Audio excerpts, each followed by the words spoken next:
The World Affairs Council of Northern California is committed to engaging the public in the exploration of international affairs. The Council Schools program gives students the unique opportunity to meet with heads of state, ambassadors, and the academic experts who visit the Council. The following video is taken from our year-long Student Ambassador Leadership Group. Students were asked to take on the role of a country or group to discuss the effects of climate change and propose solutions. What they found was an incredibly diverse set of needs, perspectives, and obstacles to tackling climate change.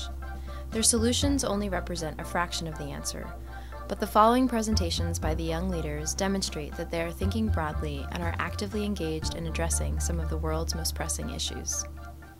Hi, my name is Weena, and this is Andrew, and we represent an indigenous community in the Arctic.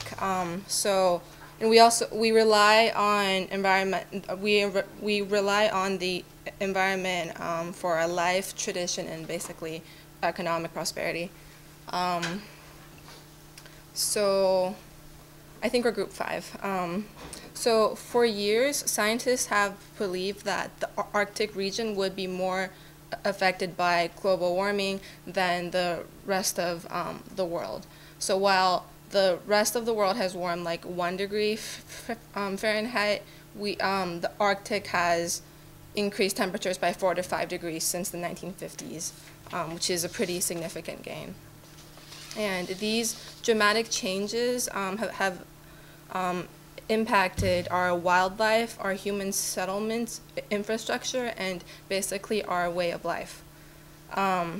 So I'm not sure if you can see from our picture here, but the red outline shows what the Arctic region was in 1979, and this white region shows what it is today. The polar region has decreased by 20%, so the ice has actually decreased from 1979 till now by 20%. And what it's showing here, the red is showing where it used to be, and that's where it currently is today. Another example of the same thing is the ice extent here.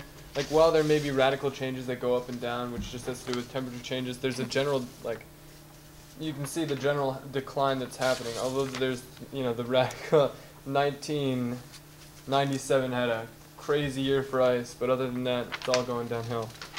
So this is all coming from a recent 8-nation study, which included Canada, Denmark, Finland, Iceland, Norway, Russia, Sweden, and the United States.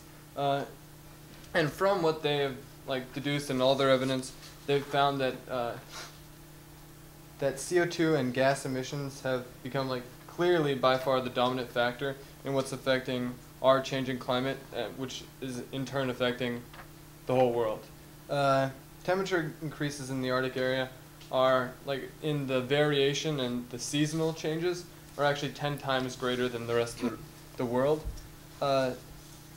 The polar bears, the ringed seals that they actually feed on, and that our people, we use their furs and we also feed on these, and a lot of the other animals are all going to suffer because of this. The polar bears won't be able to live at all because all of the seals will no longer be able to live because they only live on ice.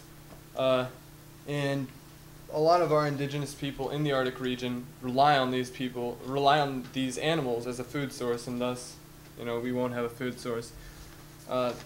One thing that's already been established that we would like to build upon is the Kyoto Protocol. The Kyoto Protocol, although a good idea, we find that these results will be too little and too late because they're not even really going to enforce anything substantial till 2012. And the Kyoto Protocol calls for 7% reduction in total greenhouse gas emissions by the world's industrial nations, of course, by 2012. But also they haven't put that many restrictions on other growing countries that release just as much gas and will continue to release more gas in the future, such as India and China. So what we say is that the Kyoto Protocol should actually be implemented today if we can, and although those effects won't really take place unless they're in the long term, so in several years, because the gases that are already have been emitted, they're still going to be in the atmosphere for 100 years because of the industrialization of the world. So in that time, we're going to have to suffer because of your emissions, and our suggestion is that there should be some sort of payment to us for the way that we're suffering because of your emissions. So as we cope culturally because of your emissions, we would like some sort of subsidizing of our Arctic culture. Yeah, and one of the major arguments against the Kyoto Protocol, and one reason why Bush pulled us out, was he was afraid that the quota for reducing greenhouse gases would hurt the U.S. economy. But, you know, waiting for permanent environmental damages is a lot worse than, you know, having us go into like a temporary economic recession, or what could be.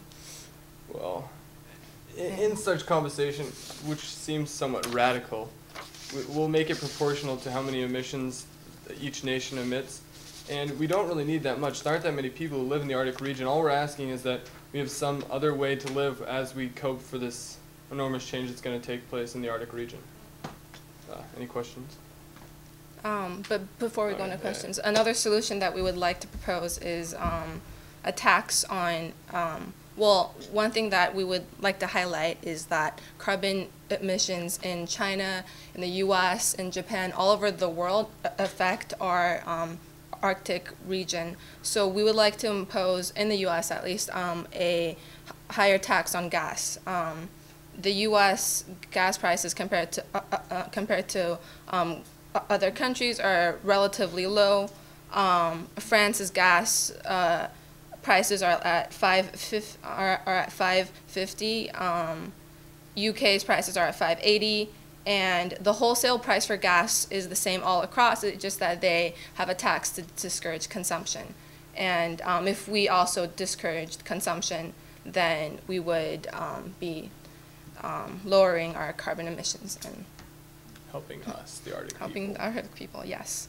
And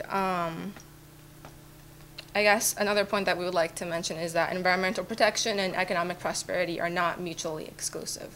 As General Motors pointed out when they joined the U.S. Climate Action Partnership to curb carbon emissions, is just that even though they are this huge leading car company, they can still join in environmental efforts, and that's really respectable. And we hope more companies follow in that line. That's about it. Yeah.